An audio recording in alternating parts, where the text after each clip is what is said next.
Good morning. Mending wall. Relationship. Barriers needed or not. Why restrictions in friendship, love, and so on? Taylor Hoffman, in his critical essay, says that Frost himself, in his reflection on Mending Wall, said, "Maybe I was both fellows in the poem, and I don't take any side of my characters as a rule."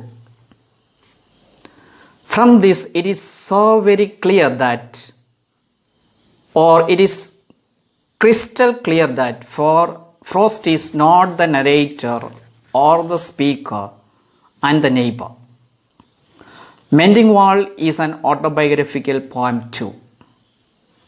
He had a French-Canadian neighbor named Napoleon Gay. During the festival of spring mending time and other times, they used to walk along the stone wall that separated their properties. They used to mend the wall as they communicate with each other. In New Hampshire Dairy, America, this wall and the farmhouse of Robert Frost can be seen. Another important thing to keep in mind is that there are differences between fences and walls. According to Merriam-Webster Online, a fence is a barrier intended to prevent escape or intrusion or to mark a boundary, especially such a barrier made of posts and wire or boards. A wall is made of big stones or rocks having broad and long structure. We cannot see through a wall, whereas we can see through a fence and even communicate well with others. This is a poem with a delightful wisdom at its core. It analyzes the nature of human relationship. Reading the poem feels exactly like peeling off an onion. The reader analyzes and goes deep inside in search of a definite conclusion, which he fails to find it. Yet the quest is more rewarding and thrilling than the Holy Grail, which we have studied in +1 English. The reader awakens to a new understanding of life which defiles or destroys all definitions. The irony or the paradox is that the wall which separates him becomes a wall that enables him to have communication. Without communication, there is no relationship. Language is like a wall which can be used to separate or to invite and unite persons. Here, because of the wall, both the narrator and the neighbor communicate and share their feelings, ideas, and emotions. Another interesting irony is that both the narrator and the neighbor have different views and visions, but neither of them is able to understand them. The narrator often mistakes the fence of the neighbor as wall, and for the neighbor, wall always seems to be a fence. The ultimate paradox or irony lies in the lines, "Something there is that doesn't love a wall, and good fences make good neighbors." Both contrasting and both true. As human beings, we all want to stay connected. At the same time, we need our own world detached from others. Disputes occur because one man's food is another man's poison. One man's fence is another man's wall. In the same manner, the idiom "familiarity breeds contempt" is very apt here. We must know where to stop, when to stop, and what to limit in human relationship. The narrator who boasts about having apple trees does not share them with his neighbor in the poem. The narrator who says in line 23 that he does not like the existence of wall himself takes stones to repair the wall in the previous lines.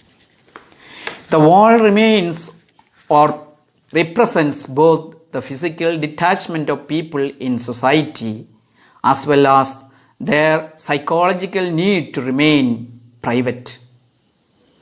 A paradoxical situation in which he suggests that he wants to break down the wall even though his actions show a psychological need for the wall to remain private.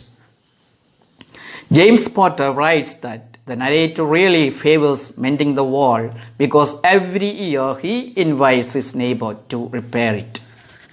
According to Taylor Hoffman, the question, why do they make good neighbors, is only a quiz-like question than an ironic one. The neighbor's words and actions complement each other.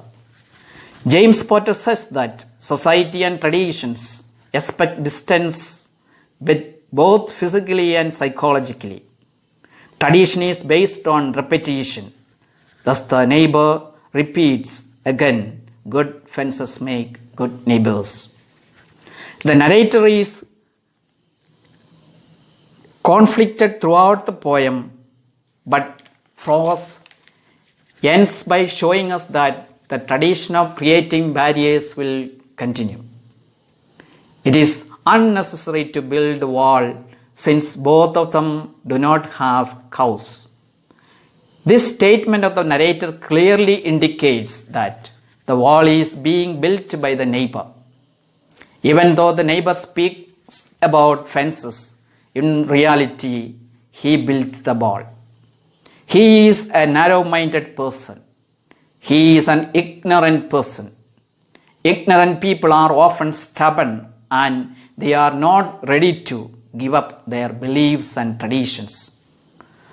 The neighbor is not ready to have a proper communication to decide the right vision of life.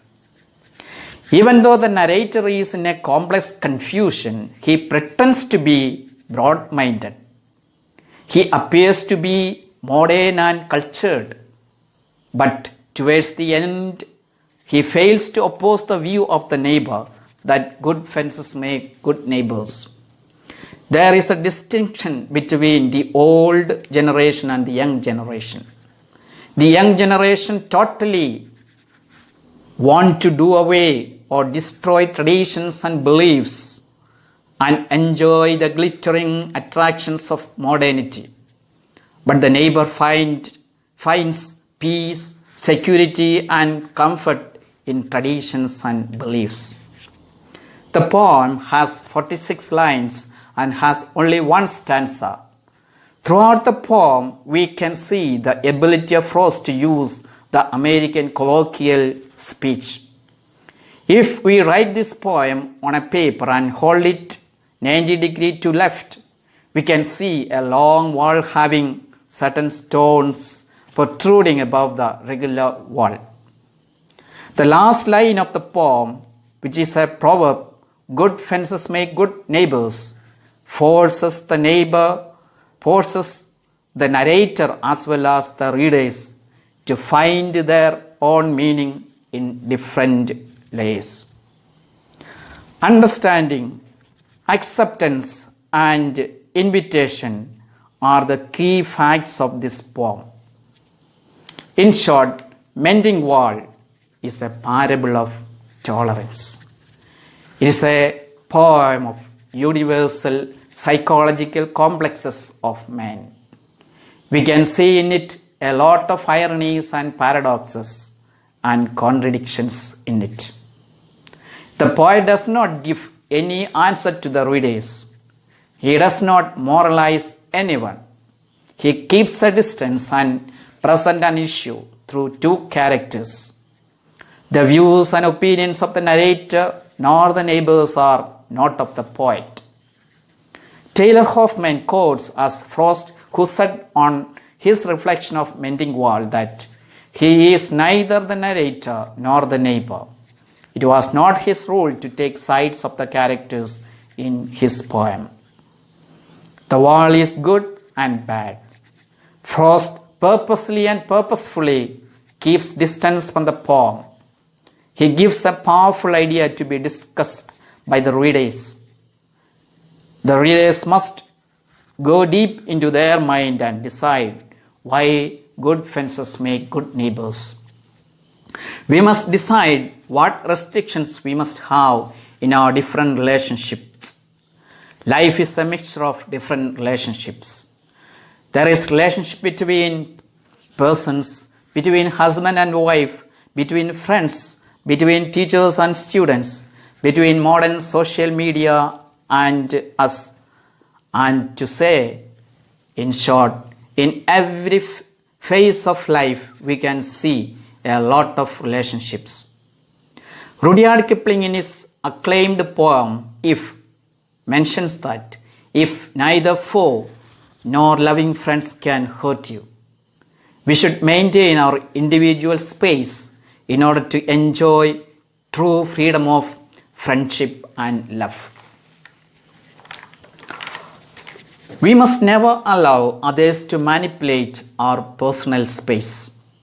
At the same time, we should reflect whether the restrictions that we keep prevent us from understanding and cherishing our relationship with others. The proverb, good fences make good neighbors, is not an invention of Frost. It is a saying popular among the farmers of New England, America. Similar proverbs are there in other countries too, having little variations only. In Japan, one of the most developed nations, they say, build a fence even between intimate friends. In India, which is a developing country, we say, love your neighbor, but do not throw down the dividing wall. In Germany, which is another developed, richest nation in the world, they say, between neighbors' garden, a fence is good. In Norway, which is one of the happiest countries in the world, says, there must be a fence between good neighbors. The power that is hidden in nature destroys the wall and makes gaps in them. Thus, this supernatural power converts walls into fences. The attempts of the narrator and the neighbor to mend every year become futile, and their effort becomes a kind of Sisyphean. Sisyphus is in Greek mythology, who is cursed to repeat the same procedure of rolling up a big stone on the top of the hill and roll it down again to its old position. He repeats his process endlessly. We must reflect whether our walls prevent the growth of nations and persons. Do we restrict others according to their color, caste, religion, gender, belief, and so on? Let's ponder and see where we stand. Let's examine whether we need restrictions in our relationship with others, in our friendship, and in our love for others. It is apt to conclude this topic with a quotation of Sir Isaac Newton. Man builds too many walls and not enough bridges.